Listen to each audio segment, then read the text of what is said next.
Hello, good people of YouTube. Welcome to the channel. My name is Vasco Tagir. I'm a professional photographer. Today we're going to be looking at the EOS R5, and we're going to be looking at it from two perspectives. One, I'm going to be looking at some photos I shot on a little walkabout in a nature setting earlier today. And two, we are going to be testing the R5 in 4K HQ mode to see if I can actually record this video in its entirety in HQ mode. And I want to see if I can actually make usable content for YouTube with this camera without it overheating. So I mean, that's kind of a big thing for me. One of the reasons I bought the R5 is to shoot video with it. Is like, primarily I'm a photographer, but I want to be able to shoot video for YouTube too. So yeah, we'll see how that goes. Intro time.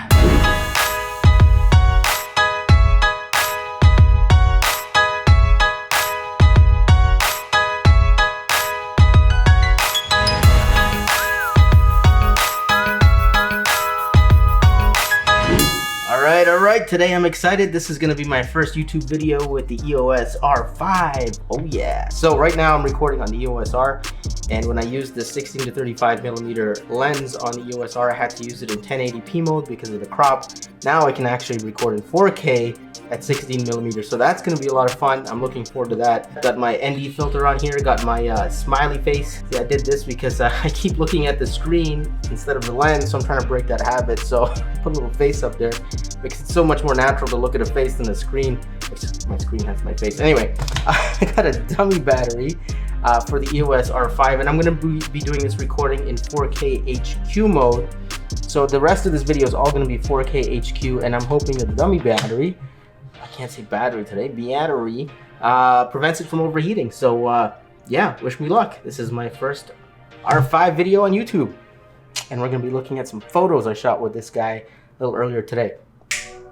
All right, everybody, welcome to the video. Thank you for watching this. I appreciate all of you, and for those of you who have subscribed, thank you very much. Really appreciate it.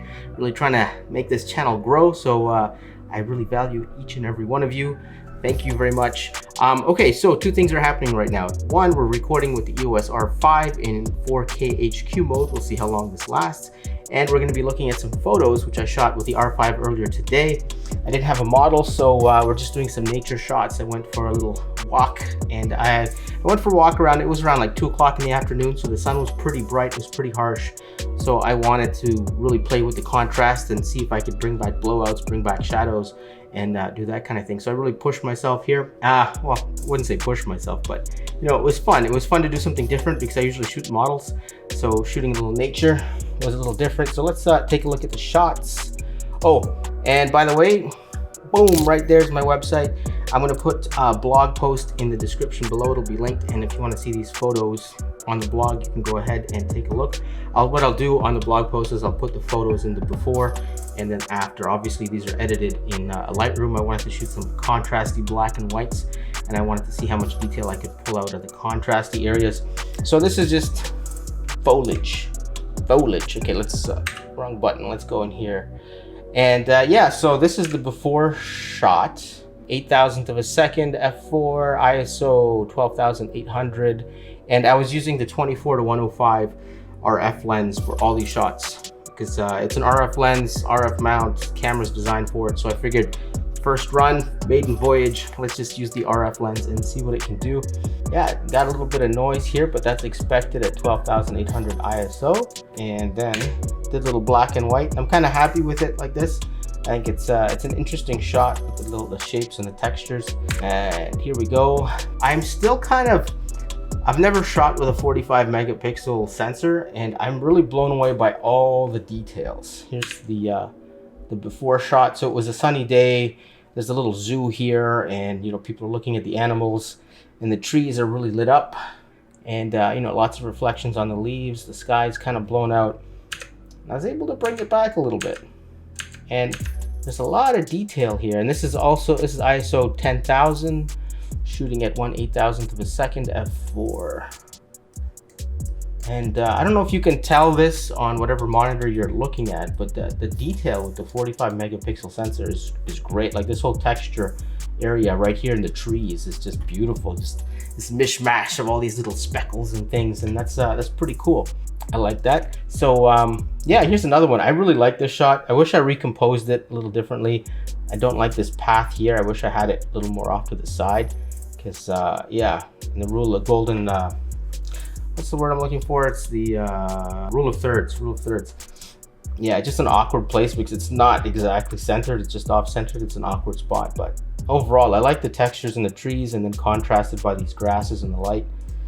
Yeah, it's pretty good. Oh, and I should also mention that these are all JPEGs. These are JPEGs right out of camera. I shot RAW and JPEG, but there's no RAW converter yet from Adobe, so I'm just waiting for that to come out before I do anything with the RAW. So these photos are all JPEG. So yeah, this is the original black and white. I wanted to play with the contrast here with the light and the shadow. Of course, I mean, that's all black and white photos are playing between light and shadow. And this was pretty cool. This is a dead tree. The sun was coming in from the top right there, and it just had this nice eerie glow. And then you have all these weeds around it, flowers, weeds, whatever those are, and they had these like long vines with leaves shooting out in each direction, so it created an interesting texture. So this was ISO 400 f5, 400th of a second. I got something funky happening up here in the top right corner from converting it to black and white. It's just the colors. I pushed the yellows too far down and the leaves became black. So I gotta fix that if I want to use this. But yeah, really happy with this so far. Number next. Oh, I love this shot. This is one of my favorites. It's we're on the side of a hill. It's kind of sloping. There's a path going underneath the tree. I don't know, for me it adds a little bit of like mystery and intrigue. There's the original. It's not so exciting in Photoshop. I mean, not in Photoshop. It's not so exciting in color, but in black and white, definitely looks good. So this is 400th of a second, f5, ISO 250. What I would like to do is revisit this spot and get a speed light and put a model here by the tree. You can see how you have this light and then medium and then dark area. So if I were to put a model here, do something against the tree with a speed light coming from this side, they would be light. So they would really pop in the dark background with all this interesting texture around them. So that's pretty cool. All right, next one. So this is just some grass, and this is 400th of a second, f5, ISO 2500. And you can see there's pretty good detail here. You can even see like a little bug on there. Couple bugs actually, little furs on the seeds of the grass. And this is at 105 millimeter. And here we're falling out of focus. And I was actually pleasantly surprised by the 24 to 105. And if you look at the bokeh, I think it's bokeh, that's how you say it, in the background, that's pretty good for an f4 lens. That's pretty creamy. I remember when I first got this lens, back when I got the EOS R in 2017, I was taking some shots and looking at the background, and I was like, whoa, you know, really? This is really good for an f4. So yeah, if you pick up the 24 to 105 f4L, this is the bokeh you could get out of it. That's really nice. And then black and white, it's not so interesting, but I just wanted to throw this one in there to illustrate the nice soft background. And here's another flower shot. And we get right in there and see some details. And again, the creamy background on an f4 lens. It's really nice. I'm sure the f1.2 would be a lot better, the 85 1.2, but this is pretty good. Pretty good. There's a lot of separation here. All right. This shot, I absolutely love this shot. This shot is gorgeous. All right, so this is the color version. You know, it's just a mishmash of all these colors and shapes and textures, and it's just like weeds and trees, and it's like whatever. But when you convert it to black and white, all of the textures kind of pop out. You got this dead tree here.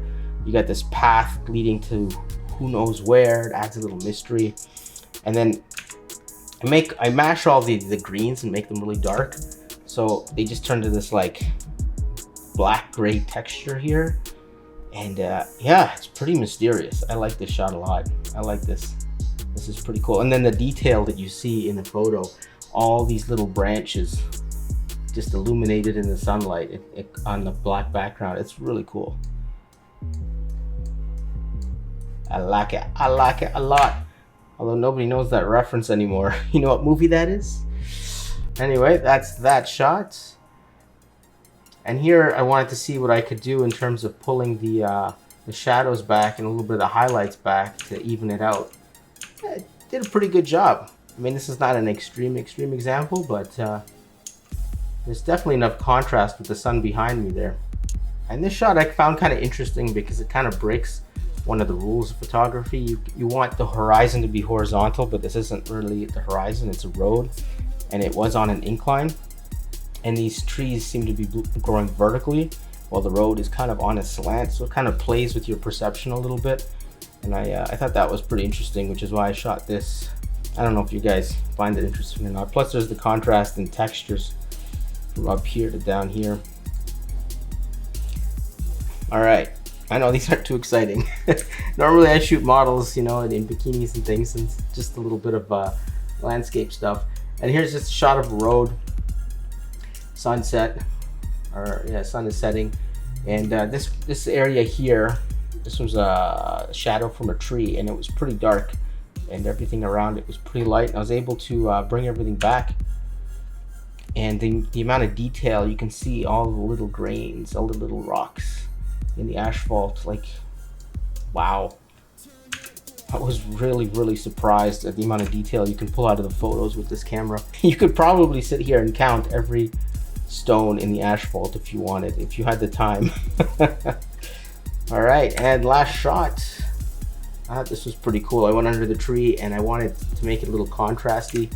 So you can see here with the green leaves and the blue sky, there's a lot of contrast, but if you take the greens and you lighten them up in the black and white, they blend in with the sky, and you get this kind of looks like a cherry blossom or something. So you have a contrast between the bark and the sky and the leaves, so you get all these like interesting textures and shapes and lines. And yeah, I really like this shot a lot too. This is pretty cool. So yeah, these are that is it. Those are the main shots that I really liked from my first experience with the EOS R5. I'm gonna go and shoot, I have a family portrait session, so I'm gonna go shoot that, and I'll review the photos with you guys too, if the couple is okay with me putting their photos on YouTube. But yeah, so far happy with the camera. I'm curious to see what the quality of this video is, because this is the 4K HQ mode. It says on the camera I've been recording for 12 minutes 29 seconds and no overheating warning yet. Should I just let it run? Should I just let it run till it overheats? I think so. I'm not gonna sit here and talk for the whole time, but I will just let it run, and I will let you know when I get the overheat warning, and we'll go from there. Okay, so we're at 17 minutes 44 seconds, and I'm getting the little blinky red thing that's saying camera's about to overheat. So we'll see how much longer we have. So this is what it looks like in 4K HQ mode, and when this camera overheats, I'm going to go back and record a little something in regular 4K mode, and we're going to compare that side by side. So hopefully I'm over there and you can see me in regular 4K mode.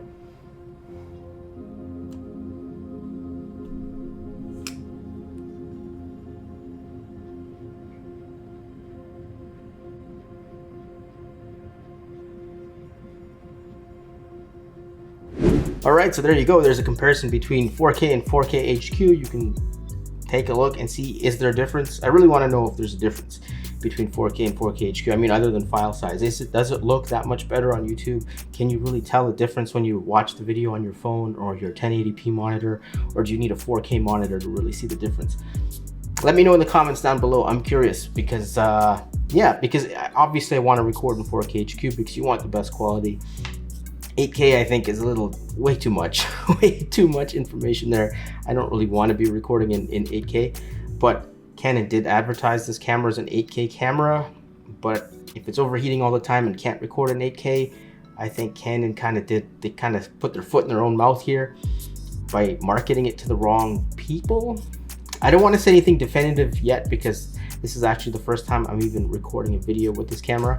I just turned it on and made a video, and I'm crossing my fingers. Hopefully it works, and I think it did work. I think it's gonna work. By the way, the 4K HQ did cut out at 20 minutes 3 seconds, so that's how long I had with the camera, and now I'm just regular 4K mode right now. And yeah, that's it. That is the video. So little look-see at the video capabilities of the R5. I'm curious to see what the quality of this regular 4K is versus the 4K HQ. I'll be making more videos about this camera and what it can and can't do, and testing it out with different lenses. I've got a bunch of EF lenses, so I want to try this camera out with those lenses and see how fast it focuses. So far, I'm really impressed with how fast it focuses and tracks eyes. I think it's wow. It's leaps and bounds ahead of the EOS R.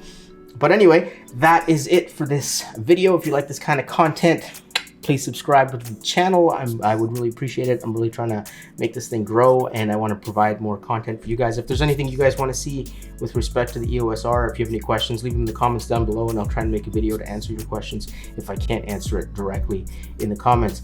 And yeah, that's it. My name is Vasco. I'm a professional photographer. Thank you for watching. I will see you guys in the next one. Peace.